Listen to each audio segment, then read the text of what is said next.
The History of North America podcast is a sweeping historical saga of the United States, Canada, and Mexico, from their deep origins to our present epoch.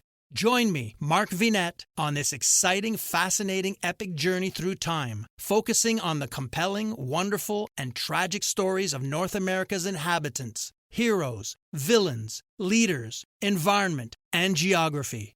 The History of North America podcast series is an incredible historical adventure that chronicles the thrilling, action-packed tale of a continent.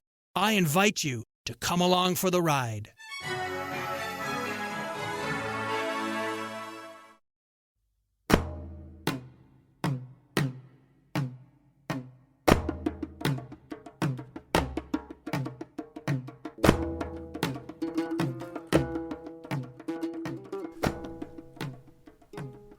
Hello everyone, and welcome to a History of Egypt podcast interview episode. My guest today is Dr. Martin Odler. Martin is a researcher at the Czech Institute of Egyptology at Charles University in Prague. His specialty is ancient Egyptian tools, the items they used to build those fabulous, enduring monuments. Dr. Odler is a skilled and experienced researcher with many excavations and projects under his belt. Having recently completed and received his PhD, Martin sat down with me to discuss his work and the tools that ancient people used to build enormous structures. You will find links to Martin's work in the episode description. He has many articles on academia.edu that you can read for free, and we will reference a couple of these in the talk. So if you would like to learn more, follow the links and discover his wonderful research. Now then, allow me to introduce Dr. Martin Odler of the Czech Institute of Egyptology.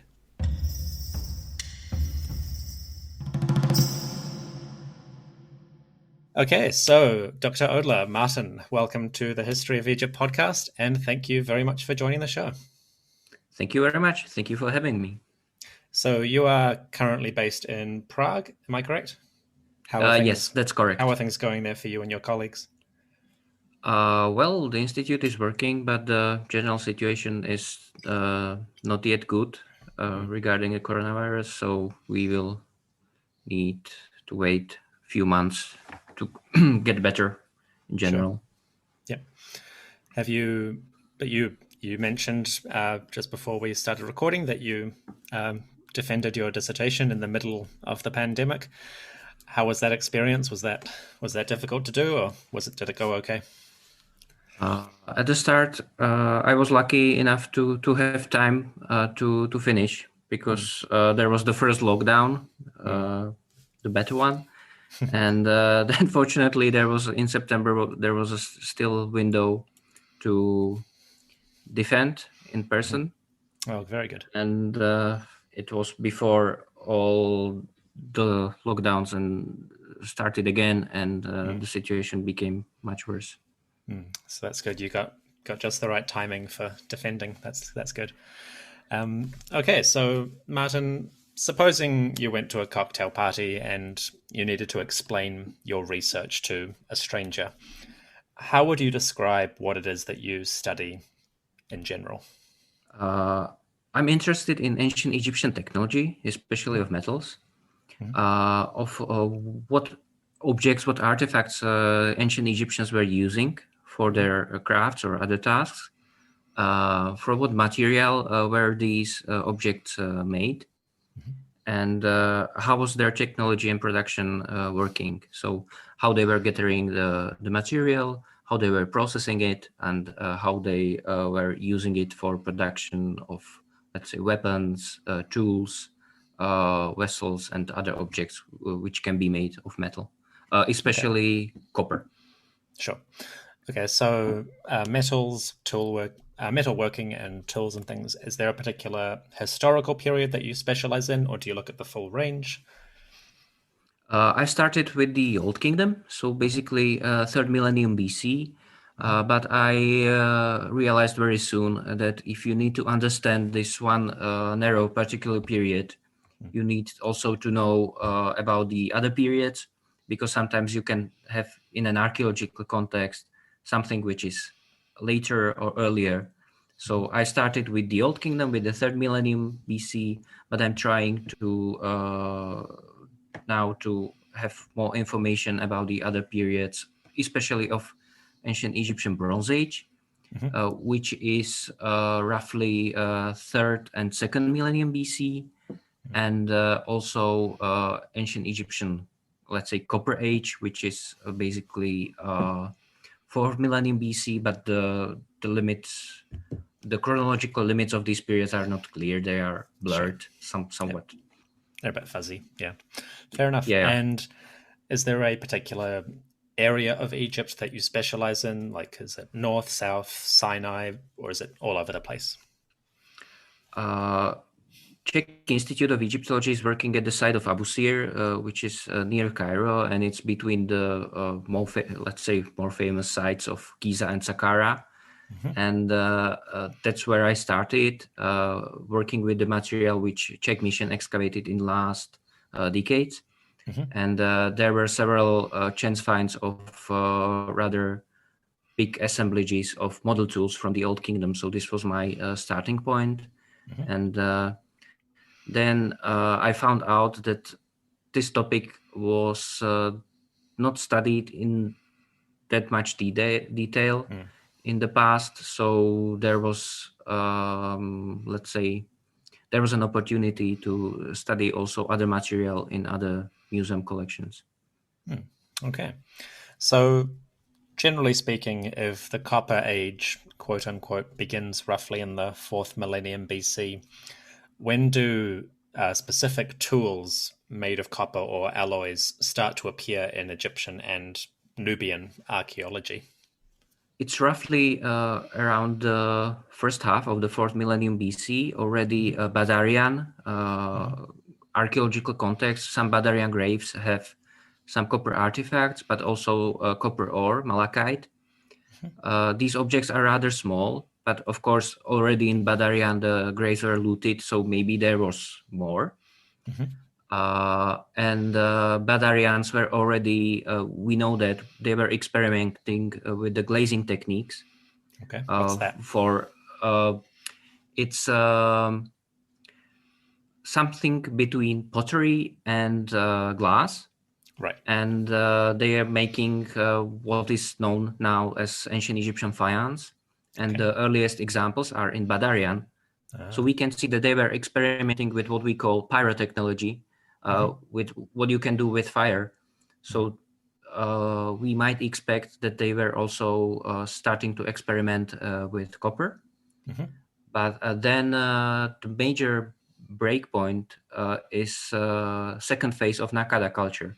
So it's a period after the half of the 4th millennium BC, when there is much more copper objects, but also there are first safely dated archaeological contexts of the so-called arsenical copper.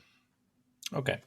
So with these Badarian and Nakada graves, at least what survives, what kinds of objects tend to show up in those? In Badarian graves, there was one pin found, and there were some small beads made of copper. Pins and beads, okay.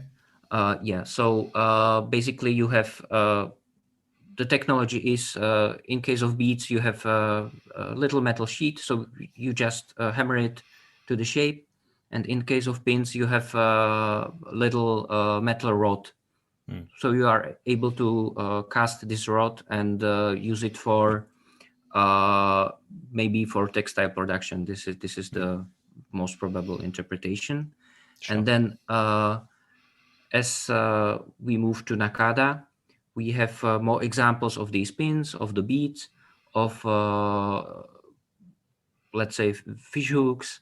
And in Nakada, in the second phase, we have also examples of the big tool blades, which are made of metal. Right. Okay. So allowing for graves to be robbed and larger objects to disappear, the tools start to get a bit larger and more complex as the 4th millennium continues. Yeah, and in the start, they are these tools are inspired by the tools made of stone, made of latex. because the shapes are taken from the latex, and then Egyptians, we can observe how they are experimenting with the metal, and they are learning the special properties of metal. So, for example, it was very nicely shown by one Polish colleague, Marcin Czarnowicz, on the copper harpoons. So in the start, they are very similar to the bone examples made of bone. And then they start to be very angular because Egyptians realized that they can cast these angular shapes from metal, which is impossible from bone. But we can see how they were slowly learning the technology, learning the craft, and learning how to produce objects from this new material. So they start by copying the tools they're already making with bone or stone, things like that, or wood. Right. And as they become more skilled and realize what they can do with this metal, they start to experiment and innovate. Yeah. And the big question, one we cannot answer for now yet, is how they were able to produce this arsenical copper, whether this was imported technology from Levant, where it was used earlier, or they somehow manage it by themselves, because Egyptian Eastern Desert is quite rich in mineral sources. So there might have been some sources which were used for the initial production of this material. Okay. So moving then into the 3rd millennium BCE, the Old Kingdom, you recently published a significant study of copper tools discovered at Giza, specifically from the period of Khufu and Khafra, the Great Pyramids. So approximately 1,000 years after the Naqada era, or half a millennium. Yeah. What kind of tools are turning up at Giza by that point? Giza is the most important site for Old Kingdom archaeology, and it was excavated quite extensively about a century ago by several missions. But most of these archaeological structures they're excavated are tombs, and the objects that were found there are most of the times models, not each object, but they are models. And already Flinders Petrie, who was working at Giza, he was asking the question, where were the people living who were building those pyramids and those tombs?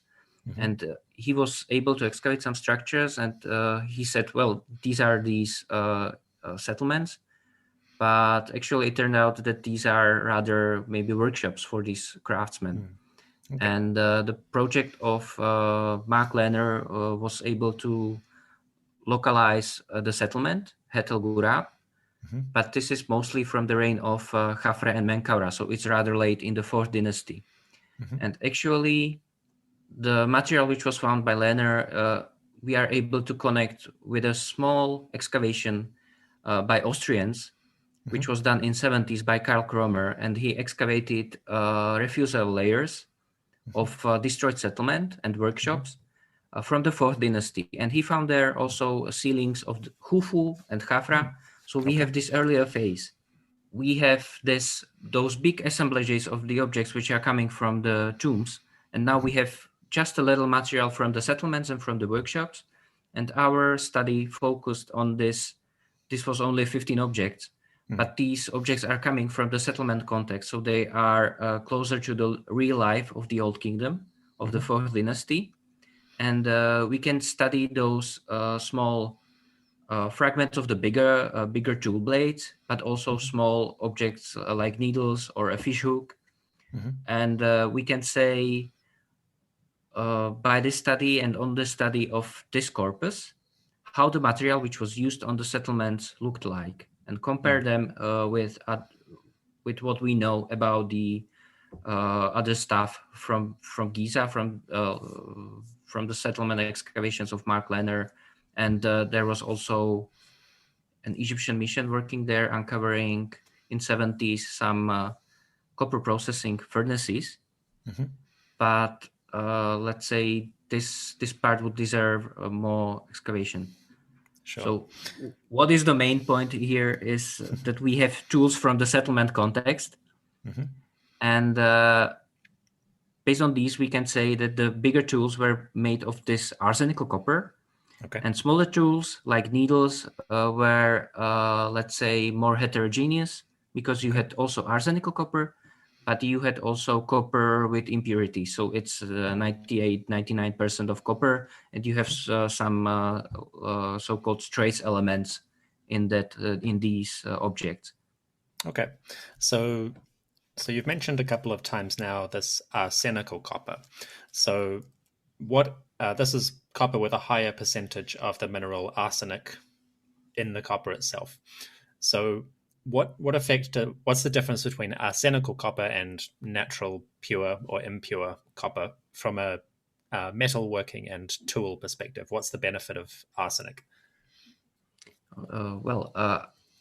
I hope that almost everyone remembers from the school that there was Stone Age, Bronze Age, and between there was something called Copper Age. And in the Bronze Age, in its earliest part, so-called Early Bronze Age, the main material which was used in whole Near East, not only in Egypt, was not tin bronze made of copper and tin, but so-called arsenical copper made of arsenic and copper. And the main advantage of arsenic is that it increases the hardness of the material. Okay. But you need to hammer it. Of course, the main disadvantage of arsenic, which is chemical element, but it occurs in some minerals, for example, in Eastern Desert. The main disadvantage is that it's toxic. The arsenic fumes are toxic. And this was already in the 70s. There were published papers which proved that arsenical copper was used in ancient Egypt in the 3rd millennium BC, in Old Kingdom and in the Middle Kingdom, and with the start in the Nakada culture. But only now we are trying to define what that meant in ancient Egypt, how they were sourcing the arsenic, and how they were producing it. This is a set of questions that are still not answered. Okay, sure. So just to clarify, does the arsenic occur naturally in some deposits, or do you have to add it to the copper? That's one of the biggest questions we have. Right. And in the whole Near East, there is only one source of copper occurring with arsenic. It's a site, Wadi Tar, which is located on Sinai, but outside of the sphere where Egyptians were going to Sinai to mine copper. So if Egyptians were getting this material, they needed to communicate with the local population of the Sinai inhabitants, and they must have got it from them for something. Because Egyptians were never there in the Wadi Tar region, which is far southeast on Sinai. But we know that Egyptians were mining also ore, also gold in Eastern Desert. And these gold occurrences occur with so-called arsenopyrite. And we proposed in our recent article that this might be source of arsenic because it's quite a lot of arsenic in ancient Egyptian objects, and this one particular site at Wadi Tar is not a huge mine. So there is a question whether this one particular source was supplementing Egypt, but also Levant with the arsenical copper, or they were trying also to get some other sources. And this arsenopyrite from Eastern Desert is now, let's say, a hypothesis. And of course, we need in the future to study it closer and to try to prove it or disprove it. Sure. Okay. So once they've produced the copper and worked it or added the arsenic in whatever method they were using, what kind of tools were they producing that show up in the Giza settlement? If we sort of cycle back, you mentioned the model tools that we have from the tombs, and we have the settlement objects, which are more varied. What kind of tools are turning up specifically in the settlement around the Giza pyramids? Well, the main problem of the settlement archaeology is that if there is not some major catastrophe like in Pompeii, the Mm. people who leave the settlement leave the take the precious things with them. Mm. So even the objects which we were working with them, these are only small fragments which were Okay. considered, let's say, useless for the Old Kingdom Egyptians of the 4th dynasty. So these are fragments of the bigger tools. But since I did a typological study of the Old Kingdom artifacts, I can say that this fragment is coming from an X blade, or this is a completely normal Old Kingdom needle or a fish hook. So the main artifacts which were produced out of metal were tools of the artisans. So chisels, axes, adzes, and saw blades, and drills. Then also objects from the cosmetic toolkit. So for example, mirrors or razors, and objects of the textile production. So for example, needles or awls, which are used to pierce the leather, and also objects needed for hunting, like fish hooks or harpoons. And we can presume that also weapons were made of metal in the Old Kingdom, but we have only iconographic sources from the Old Kingdom, but very little, or let's say not a single example of a metal weapon blade from the Old Kingdom. Sure. So it's a common sort of perception. We talk about Copper Age and Bronze Age. It's for non-archaeologists, it's very easy to imagine that once the benefits of these metals become obvious, that they become the dominant technology of the age, which is implied in the name. But obviously, we know when you're looking at a settlement, things like these metal tools, those are the precious objects that they're taking and keeping as long as they can, using them, reusing them, recycling them. So in a very broad sense, how many people in the workforce are actually likely to have been using metal tools? What kind of percentage was it? I would very much wish to know the answer for this question. Sure. We unfortunately, what we have in sufficient number are iconographic sources. And one of the major, let's say, problems or questions is that our idea of progress was not shared by ancient Egyptians. So we, in school, we, let's say, we got an idea that there was a Stone Age and there was a Bronze Age. So when there was stone, they were using stone tools. Or Stone Age, and when Bronze Age came, they discovered metal, and metal was wonderful, and they thrown away all the stone tools and objects. And this is not the case anywhere in the ancient world, but also in ancient Egypt. We know for whole dynastic period of ancient Egypt that they were using also stone tools. They are made of latex or out of polished hard stones. And they are used alongside metal tools. And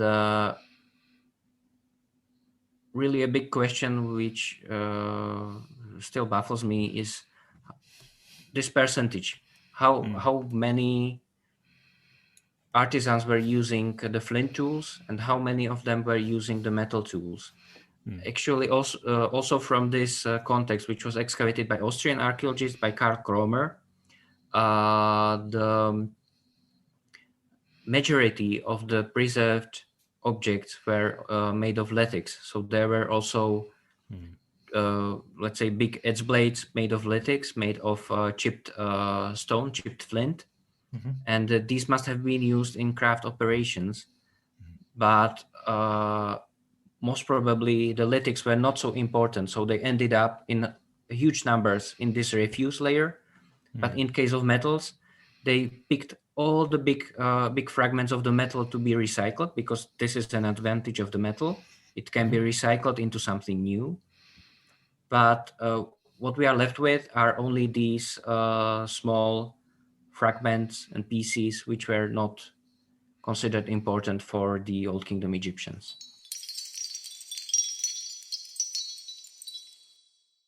My conversation with Dr. Odler continues after the break. We examine tools more closely in specific contexts, like the monuments of Giza and what we know about their construction. That is after the break. See you in a moment.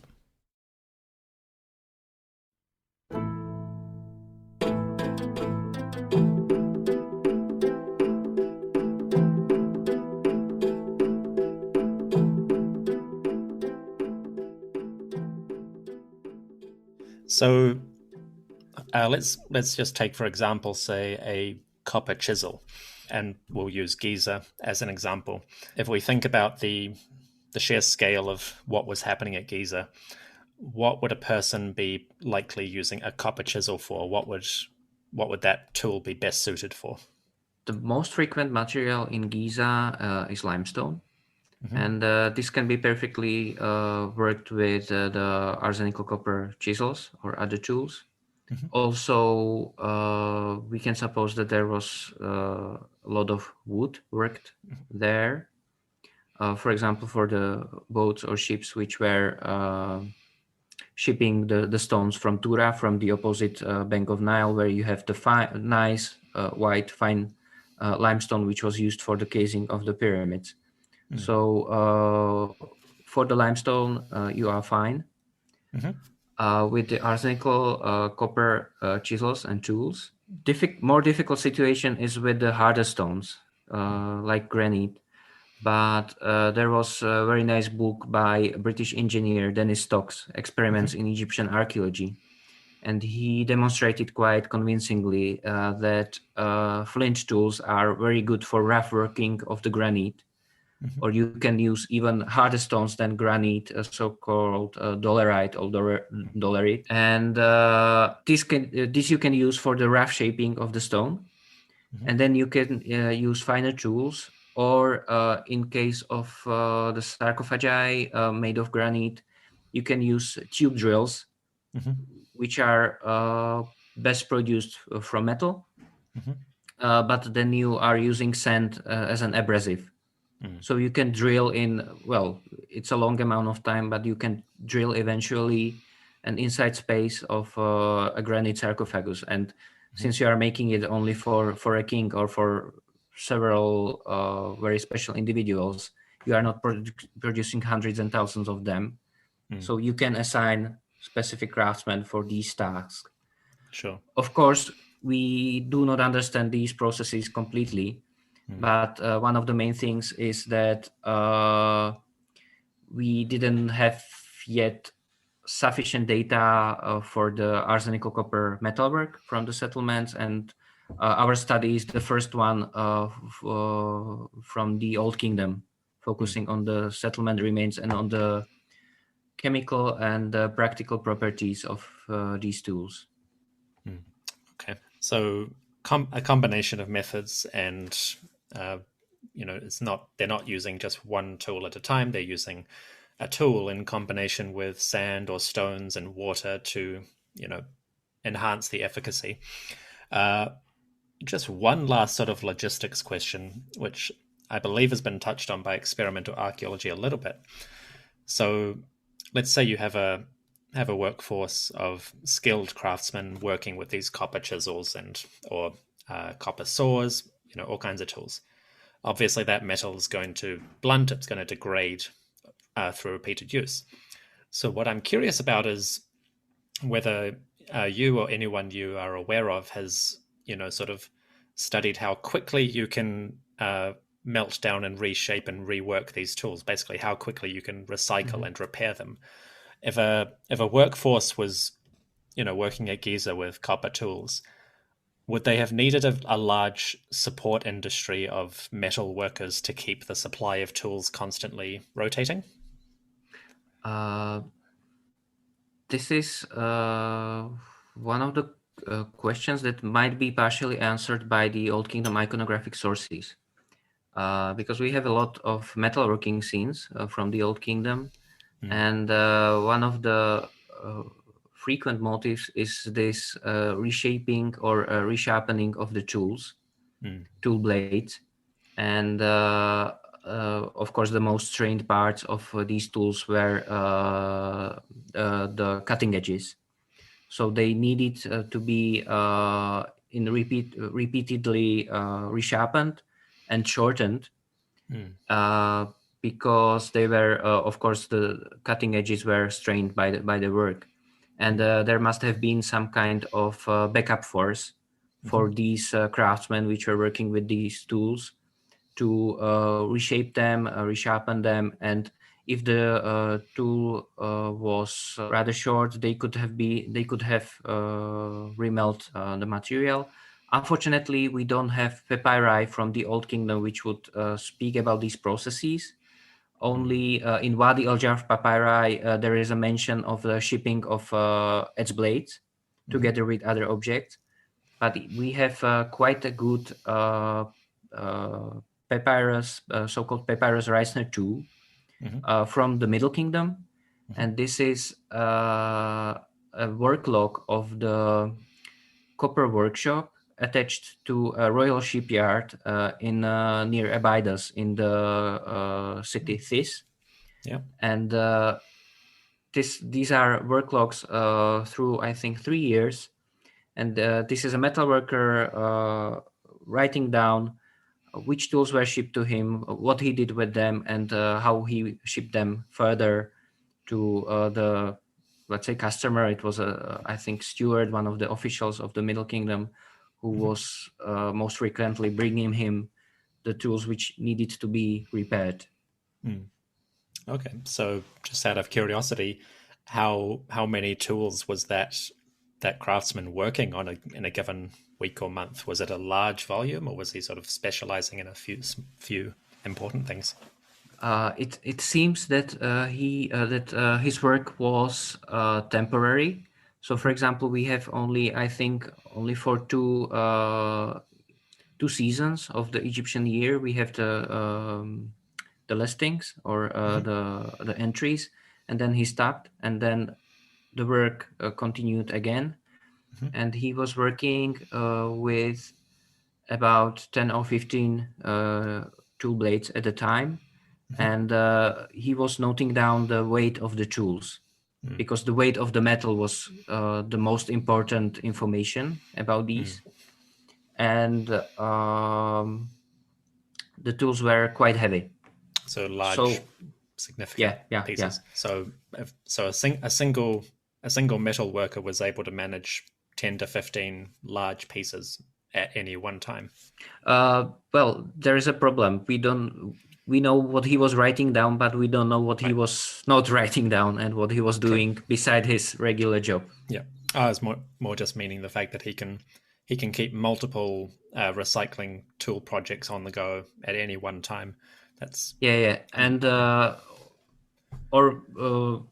some high official, let's say vizier, or somebody from the bureau of vizier can come and fetch him and take him somewhere else to do something else. And we also know about I think from this archive there's a letter which is specifying that this could happen.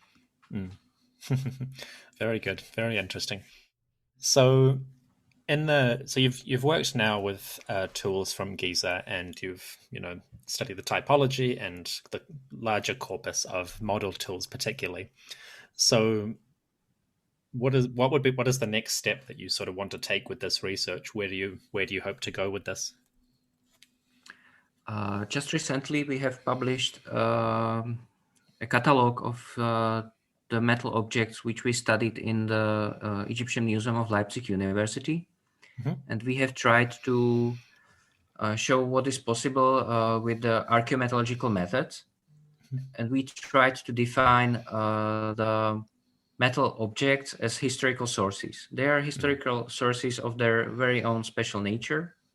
You need to understand, let's say, the language of the science, language of the archaeometric analysis, but they can give us vital information for, let's say, historical or archaeological research of ancient Egypt, which we otherwise cannot find in the texts or in iconography. our intention in the future, because I'm also speaking for the team, I'm not the only one who is doing this work. Sure. We would need to study more material from more collections and start to really build up an image of what was happening to metals in specific periods of ancient Egypt. Because now we have little here, little there. We understand some things, but we do not understand the complete process, how it was happening. Arguably, this must have changed through time. So we will try to get more material. We will try to study this material and try to set it in the historical, archaeological, but also archaeometallurgical contexts. Sure. Okay. So just a small project then, nothing too big. We'll see. Yeah. Okay, so I'd like to talk for a little bit now about your career as a researcher and that whole aspect of your life.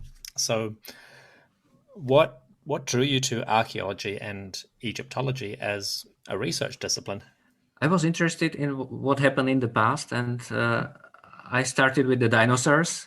And I'm from the generation which closely followed the Jurassic Park and all the things around it. And then I thought, well, maybe something more, let's say, younger is more practical. Sure. And I ended up with the ancient civilizations. And in our part of the world, one of the most renowned institutes is the Czech Institute of Egyptology.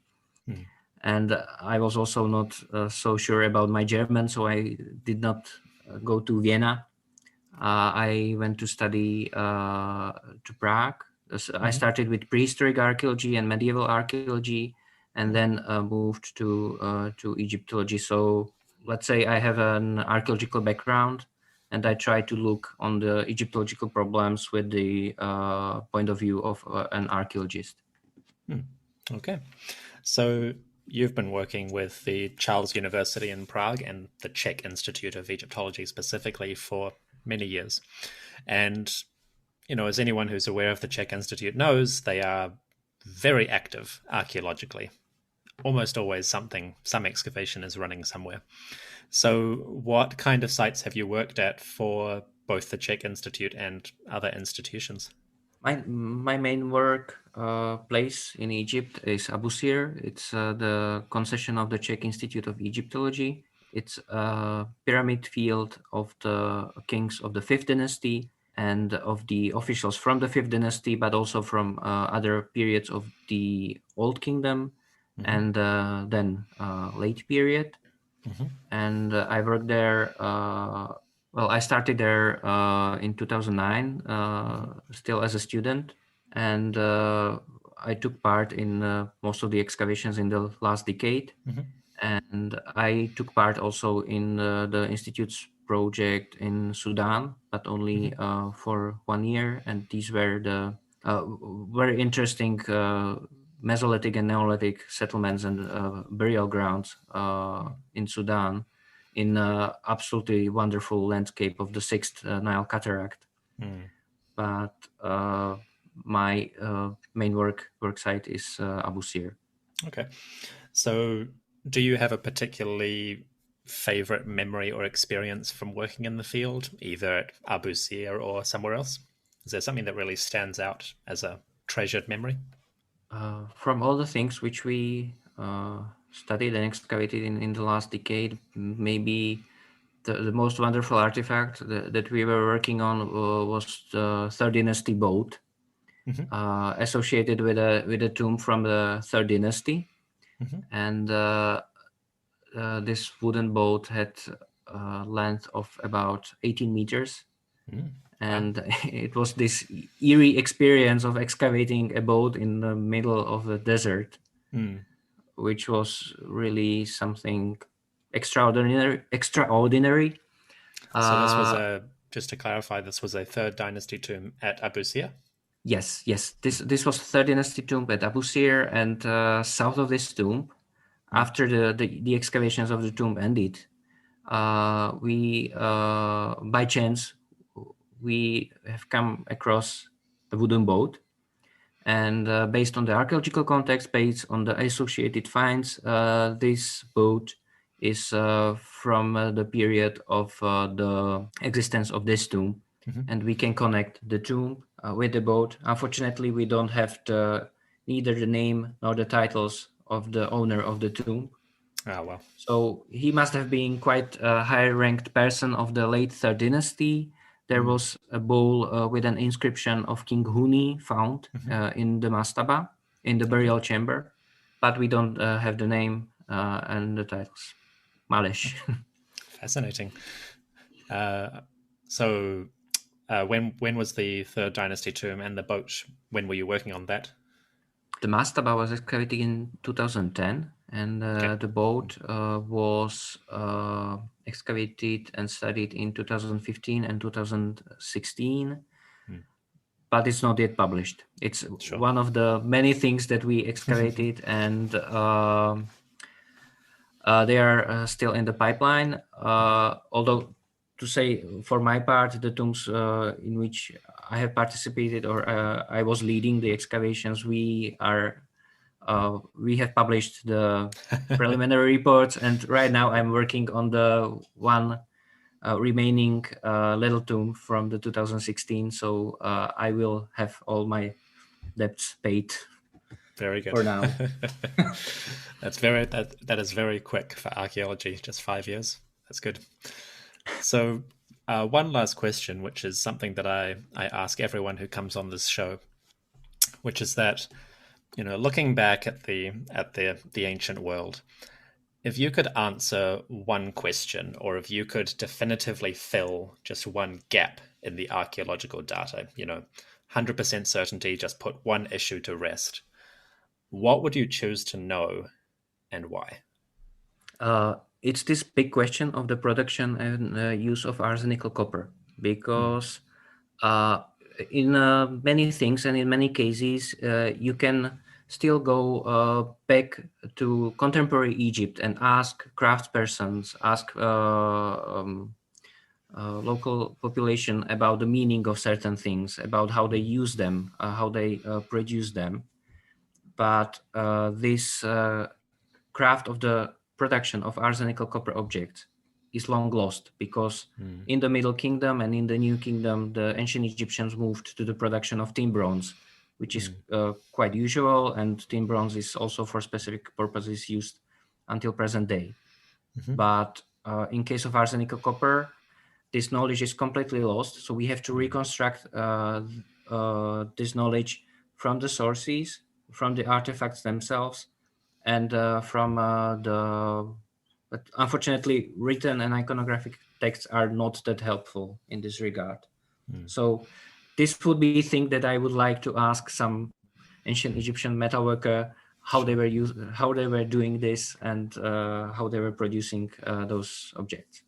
Sit down for a couple of days with a metal worker and just watch what he's doing, that sort of thing. Yeah, that would be lovely.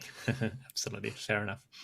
Well, Martin, that brings me to the end of my questions, and thank you very much for answering them. I think that was a really, really fascinating topic that I would like to know more about in future.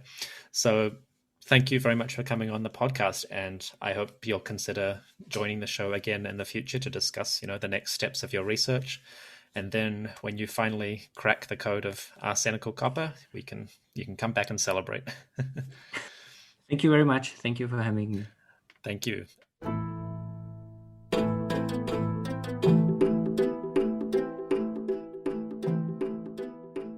My thanks to Dr. Odler for joining me in this discussion.